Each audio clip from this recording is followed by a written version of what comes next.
Mikhail Gorbachev fights for his political life. Saddam Hussein's enemies gain more ground. And a homecoming ends in death for an American soldier. This is the CBS Evening News. Ed Bradley sitting in tonight for Dan Rather. Good evening. Mikhail Gorbachev and his chief rival Boris Yeltsin are both claiming victory as returns come in from the Soviet Union's first ever national referendum. CBS News Moscow correspondent Anthony Mason reports. Paper ballots counted by hand in a country that stretches from the Pacific to the Baltic Sea.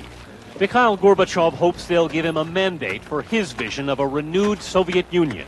Preliminary results are leaning Gorbachev's way, but they're far from unanimous. The referendum showed what many people already knew, that voting for unity doesn't mean you have it. In spite of the Kremlin's all-out campaign, Gorbachev almost lost Moscow. In the Soviet capital, just 50% said yes to Gorbachev's union, but 56% of Kiev and 62% of Sverdlovsk, Boris Yeltsin's home city, said no.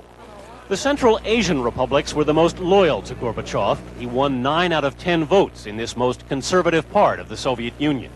But in the 6 republics where local governments refused to hold the referendum, the Soviet army had to set up polling stations. Sometimes a couple of military trucks was all they could find. In Moldova, one of the boycotting republics, people gathered outside the polling stations, blocking the way. Those who tried to vote were aggressively discouraged. This man claimed Soviet officials invited him to stuff the ballot box. They offered me as many ballots as I wanted, he says. For Gorbachev, the most ominous message may have come from Russia, the largest republic. On a separate ballot, voters appear to have overwhelmingly chosen to create the post of a directly elected Russian president. Boris Yeltsin is ready to run.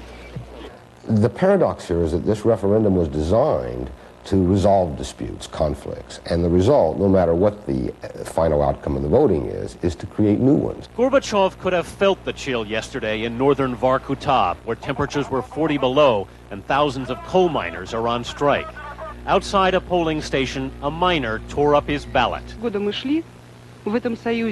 a woman admitted she had lost all faith. For 70 years, they promised us a brilliant future, she said. There's no such thing. Anthony Mason, CBS News, Moscow. 2 years ago, East Germans held protests every Monday night until they finally overthrew the communist regime. Now they're back in the streets protesting the unemployment and poverty that have come with capitalism and German unity. Tens of thousands marched in several cities tonight and vowed to be back every Monday until Chancellor Kohl brings them economic relief. Rebel groups in Iraq are reporting more heavy fighting against troops loyal to Saddam Hussein. Other sources report thousands of deaths from the fighting and critical food shortages around the country. Jim Stewart at the Pentagon is following the violent sequel to the Gulf War. Jim? Ed, Saddam Hussein's most bitter enemies, the Kurdish minority in northern Iraq, have been making major gains in fighting there. And for the first time, some of Saddam's best remaining troops, the Republican Guard, have been spotted heading for that fight. Kurdish opposition leaders are also claiming that Saddam's forces have used tactical surface-to-surface missiles against 5 Kurdish towns in the region, but there has been no verification of the claim. Heavy fighting between government forces and Kurdish dissidents, which continues in northern Iraq. Kurdish dissidents now appear to control large portions of predominantly Kurdish areas of northern and northeastern Iraq.